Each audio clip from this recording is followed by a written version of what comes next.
Peter Gibbons is a frustrated and unmotivated programmer who works at Initech. He is friends with co-workers Samir Nayyinanajar and Michael Bolton, who loathes being associated with the famous singer of the same name. Another co-worker in the office is Milton Wadhams, a meat collator who is mostly ignored by the rest of the office.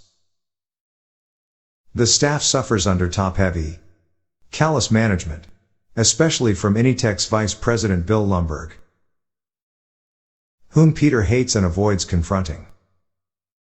Peter's girlfriend Anne persuades him to attend Dr. Swanson's hypnotherapy session. While hypnotizing Peter, Swanson dies of a heart attack before snapping Peter out of his relaxed state. Peter sleeps soundly through most of the next day, ignoring phone calls from Lumbergh and Anne, who angrily breaks up with him while confirming his suspicions that she has been cheating on him. Peter begins dating Joanna, a restaurant waitress who shares his loathing of management.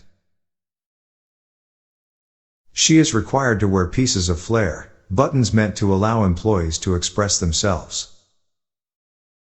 Her boss often hassles her for not wearing more than the required minimum. Meanwhile, a pair of business consultants, Bob Slidell and Bob Porter, the Bobs, are brought in to help the company downsize. Peter finally shows up at work and casually disregards office protocol, violating the dress code and messily removing a cubicle wall blocking his view out the window. Impressed by his frank insights into Initech's problems, the Bobs promote him despite Lumbergh's misgivings. Michael and Samir, however, are fired. Milton is also expected to be eliminated, but it is learned that he was laid off 5 years previously, but neither Milton nor the accounting department were notified. To avoid confrontation, the Bobs and Lumbergh tell accounting to cease Milton's salary payments without telling him he has been terminated. Milton is subjected to further mistreatment, including the confiscation of his beloved red swingline stapler and the constant moving of his desk.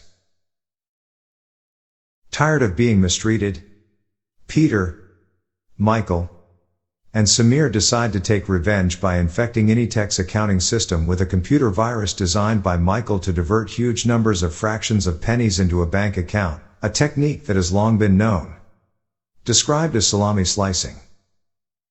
Such transactions are small enough to avoid detection but will result in the accrual of a substantial amount of money over time. Peter successfully installs the virus, and on Michael and Samir's last day, he steals a frequently malfunctioning printer, which the three proceed to destroy in a grass field. At a weekend party, Peter hears rumors from a co-worker that Joanna had slept with Lumbergh in the past. When Joanna confirms this, a heated exchange leads to them breaking up. Frustrated with her own job, Joanna gives her boss the finger, in front of customers, and quits in response to another lecture about her lack of flair. On Monday, Peter discovers that a bug in Michael's code has caused the virus to steal over $300,000 during the weekend, which is very conspicuous and guarantees they will be caught. The trio try to devise a plan to launder the money to no avail. Peter decides to accept full responsibility for the crime. He writes a confession and slips it under Lumbergh's office door after hours, along with traveler's checks for the stolen money. Peter then learns that the Lumbergh Joanna slept with was an ex-co-worker unrelated to Bill Lumbergh. He meets Joanna, who has started a new job at another restaurant. He apologizes to her and they reconcile. The next morning, Peter drives to Initech expecting to be arrested, but discovers that the building is on fire, which destroys all evidence of the scheme. He sees Milton fleeing the scene, apparently having made good on repeated threats to burn down the building after being mistreated. Samir and Michael begin new jobs at Initech's rival Initech, while Peter's neighbor Lawrence helps him find a new job as a construction worker, an occupation which he enjoys. Milton, having stolen the traveler's checks while searching for his stapler in Lumbergh's office, uses the money to vacation in Mexico, where he threatens to put strychnine in the resort's guacamole after being neglected by staff.